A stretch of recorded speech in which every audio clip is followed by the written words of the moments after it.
What up though? I'm Bree and this is Baked After Dark. Tonight we're going classic. I'm going to teach you the recipe that I feel every baker needs in their arsenal. Whether you're somebody's fine auntie or somebody fine ass uncle, you need to know how to make a good pound cake. And I'm going to show you exactly how to get these very simple ingredients to sing at your next family function. Let's get started.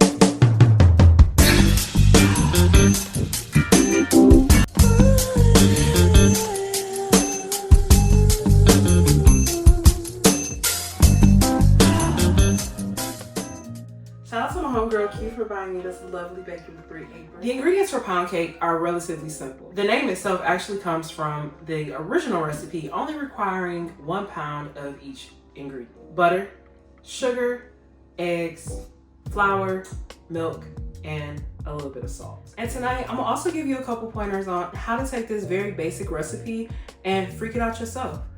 Let's get started. We're gonna start with our stand mixer tonight. If you don't have a stand mixer, go ahead and get a large bowl and your hand mixer. To our empty stand mixer bowl, we're gonna go ahead and add 2 sticks of unsalted butter. Now listen, I know this is a great debate and a lot of people say, oh, I use salted butter all the time. Okay, well, here's the thing. You don't know exactly how much salt is in here, right? If it's a salted stick of butter. But when I add the salt myself to my baking, I know exactly how much salt is in here. And that gives us precise results that we can duplicate every time. If all you have is salted butter, I'm gonna have you go ahead and leave the salt out in this recipe. But if you're using unsalted butter like me, you're gonna do exactly as I do it. Let's keep going. Our 2 sticks of butter are softened in our stand mixer. To that, I'm gonna add 2 cups of white granulated sugar. So here's the first swap I'm gonna give you. Let's say you wanted this to be more of a fall thing. Maybe you wanna add a little maple syrup flavoring or extract to the mix. I would replace half of this with brown sugar. So half is 1 cup. So 1 cup of brown sugar, 1 cup of white sugar. That's gonna give you a more dense cake, but it's gonna give you a deeper flavor because brown sugar has molasses in it. Now, here's the most important part for a pound cake, and I need y'all to listen. Now we're gonna cream our butter and sugar for 5 to 7 minutes. 7 minutes, I feel like, is the sweet spot. It's perfect at 7 minutes. 5 minutes is the floor. That is the minimum, okay? Do not rush this step. Creaming the butter and sugar, the sugar particles break down the butter fat, and that helps the cake stay moist. When you cream the butter and sugar properly, you get a more even distribution of the butter fat throughout your cake batter, okay? Because we're not using a leavening agent here, and because the ingredients, we just got a couple eggs, we don't have a lot of margin for error. We need to cream our butter and sugar. 7 minutes. 5 minimum. 7 minutes, okay?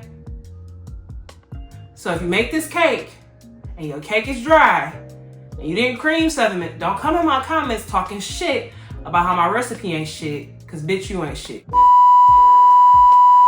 7 minutes. Sorry. Paddle attachment as well.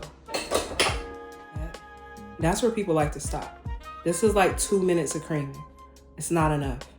Keep going. So here is creamed for 5 minutes. It's a little better. It's more light, more fluffy, much whiter, but it's still not enough. Let's keep going. And this is our 7 minutes creamed. Look at that. It's literally like the cloud. It's much whiter. The sugar is well incorporated. This is what we're looking for. This is what makes your cake moist. Let's keep going.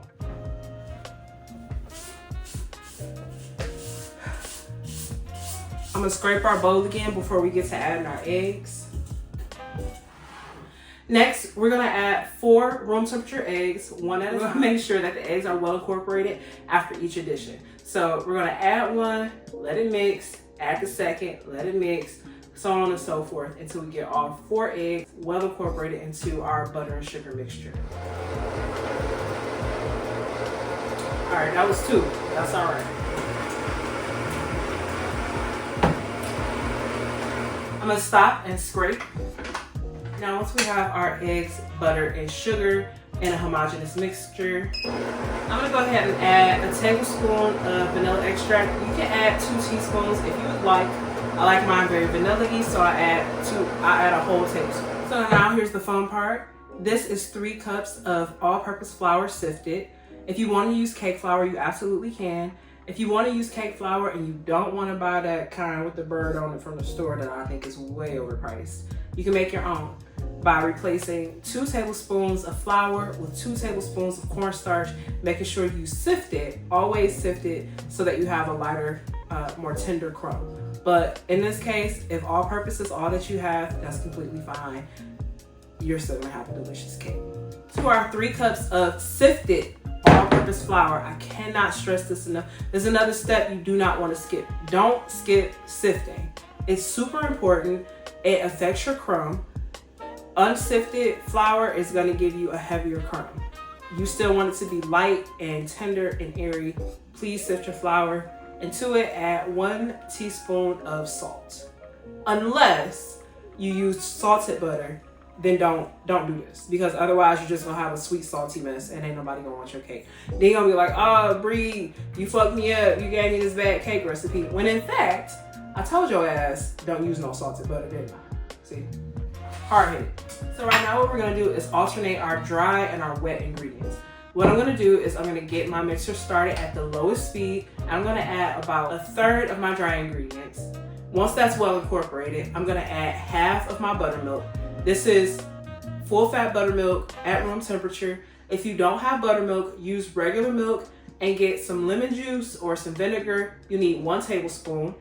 Add the tablespoon of lemon juice or vinegar to your milk. It's gonna curdle, it's fine. Stir it real well and let it sit for about 5 minutes before you use it. You got your own buttermilk. Easy peasy, lemon squeezy. Let's say you like sour cream pound cake.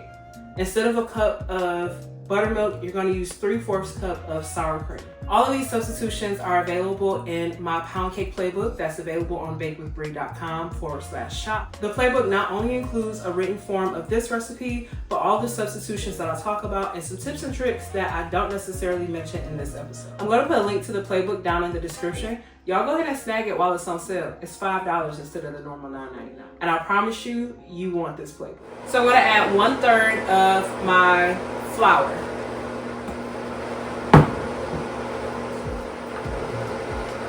Once the first batch is well incorporated, I'm going to add half of our 1 cup of buttermilk to this mixture. At this point, I'm going to make sure we stop and scrape. Which relative is the pound cake captain in your family? And my family is my Auntie Sue. My Auntie Sue always got a pound cake at her house, and it don't miss. Like, it don't. All right, we're gonna add another 1/3 of our flour.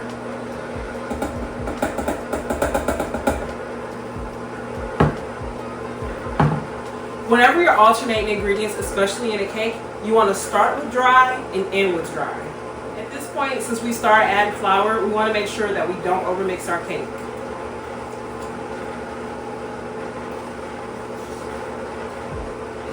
And now, our last bit of flour.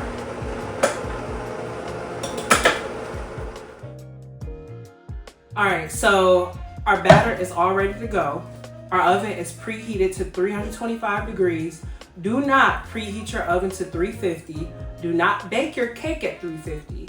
The reason is because those little 25 degrees make a huge difference.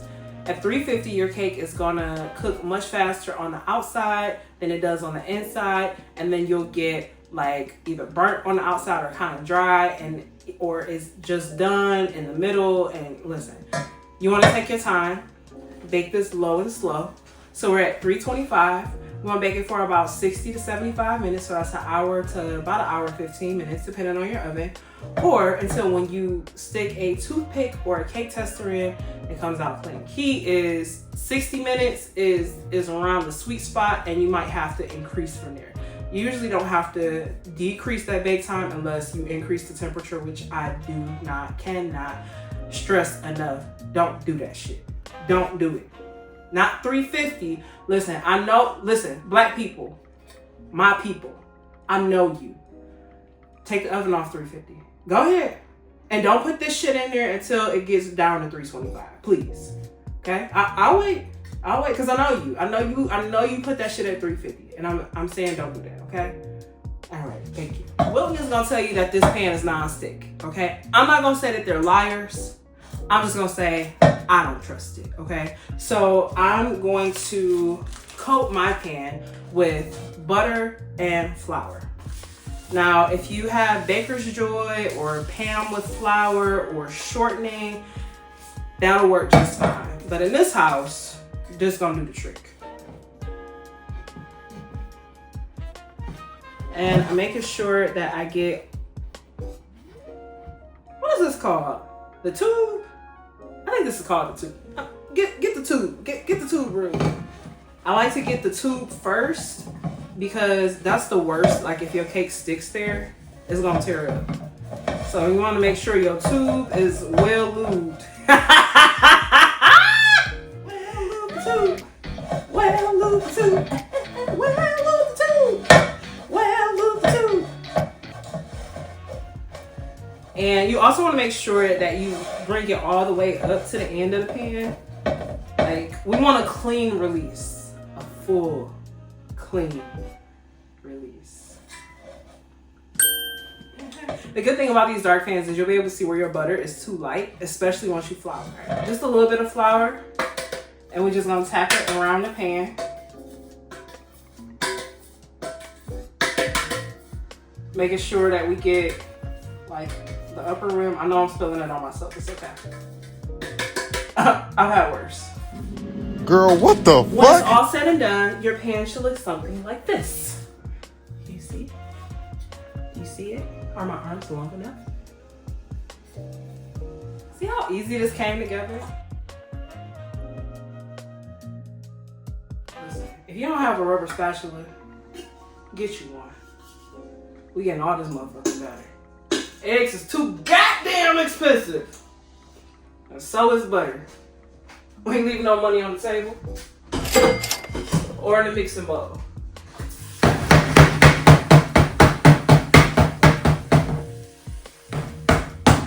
I'm just slamming our cake pan down to get the bubbles out and get an even top surface to the cake. You might notice that I left about 1 inch of headroom between the top of the cake and the top of the pan. That's because even though this doesn't have a leavening agent in it, meaning a rising agent like baking soda or baking powder, it's still gonna rise because we got eggs in it. We creamed our butter and sugar. The butter and sugar cream also helps with the rise, right? So the moisture gets evenly distributed out of the cake so that when the steam releases, it rises evenly. So leave a little bit of room. You don't want to fill it up to the top. If you fill it up to the top where the batter is flush with the edge of the pan, you are going to have a mess in your hand. It is going to not only cook all over to the side, spill into the bottom of your oven, but then you're going to have this crusty ass bottom. You have to trim the bottom, and who want to waste cake? So fill it up to about this much. Leave the cake some room to expand before you put it in the oven. Our oven is preheated to 325, and I'm going to pop it in for about 60 to 75 minutes. Our pound cake is out of the oven. It's been cooling in its pan for about 30 minutes. Now I'm gonna turn it out onto the cake pan so it can finish cooling the rest of the way before we glaze it. Putting the cake plate on top of the bundt and flipping it over. Y'all see how fast that shit released? Ah, she's so pretty. Now she's still warm to the touch. If we glaze our pound cake now, the glaze is just gonna melt into the cake and just give us a gummy sweet mess. So we're gonna let this finish cooling for at least 2 hours. Then we're gonna come back and we're gonna glaze it. All right, we're back. Our cake is completely cooled and ready to be glazed. Now, you can still glaze it if it's just slightly warm and the glaze won't melt, but I like to have mine completely cooled so that my glaze is thick and sits on top of the cake instead of being soaked into the crumb. We're gonna make a real simple powdered sugar glaze. This is 1.5 cups of sifted powdered sugar. You always wanna make sure that you sift your powdered sugar so that you don't have any clumps in your glaze. To that, I'm gonna add about 1 tablespoon of maple syrup, about 1 teaspoon of salt to cut the sweetness, and because I'm fancy, 1/2 teaspoon of vanilla bean powder. If you don't have this, you can use vanilla extract. If you have a vanilla bean, you can use the scrapings of 1 vanilla bean, but I have this powder. Highly recommend. It's a little expensive. I paid about $30 for this 1 ounce jar, but it's literally ground up vanilla beans. And I'm also gonna add 2 tablespoons of milk, or in this case, I have heavy cream. And whisk until everything is incorporated. I can already tell that this is gonna be thicker than I want, so I'm gonna add more liquid little by little until I get the right consistency. And this consistency makes sure that it doesn't just stick to the cake, but that we get a nice slow drip down. Have a slow drip, that's fine.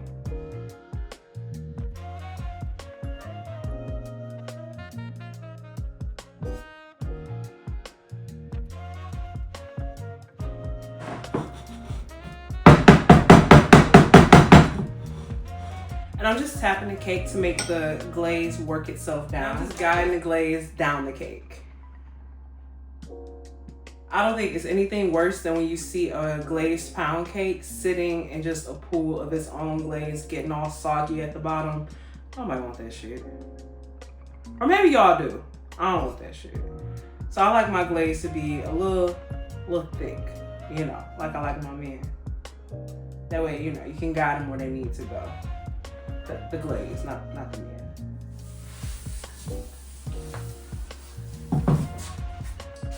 Okay, this is our glazed pound cake. Now I just want to give my glaze time to crust over. So because my glaze is kind of thick, I'm gonna give it about 30 minutes to sit up and crust over. Go ahead and click the link down below and get my pound cake playbook so you can see all the different glazes and swap variations. Shit smells so good.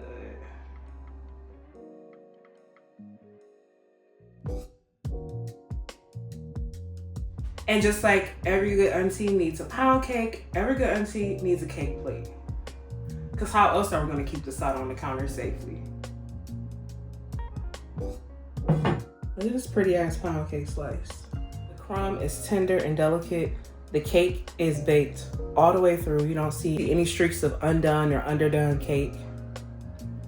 Our glaze isn't quite set yet, but I couldn't wait any longer. Look at that. She's light, she's delicate, she's sexy. One bite. It's so moist and soft. That's what he said. That's our show. Thank y'all so much for watching tonight. Make sure you like, follow, and subscribe. Don't just keep me to yourself. Share this video with your mom and them. If you want my pound cake playbook, that's gonna show you not just this recipe, but all the variations that we talked about tonight in further detail, as well as the technique tips that I gave you, go ahead to the link below or go to bakewithbrie.com/shop and you'll be able to find it as a featured product. Get it while it's on sale. I'm selling it for $5. You got $5. It's a comprehensive, foolproof guide on how to make this pound cake even better. Make sure y'all follow me on Facebook, Instagram, and TikTok at Official Baked After Dark. And make sure you tune into the Baked After Dark podcast, where we go over your baking questions, life questions, and whatever else y'all throw in the inbox. If you got a baking question for me or a confessional, or you just want to get some shit off your chest, go ahead over to bakewithbrie.com/askbrie and submit your question. You can even do it anonymously. I don't give a fuck. I'm Brie, and I'll see y'all next week for another dope recipe that I think you need in your baking arsenal. Y'all stay sweet. Bye, y'all.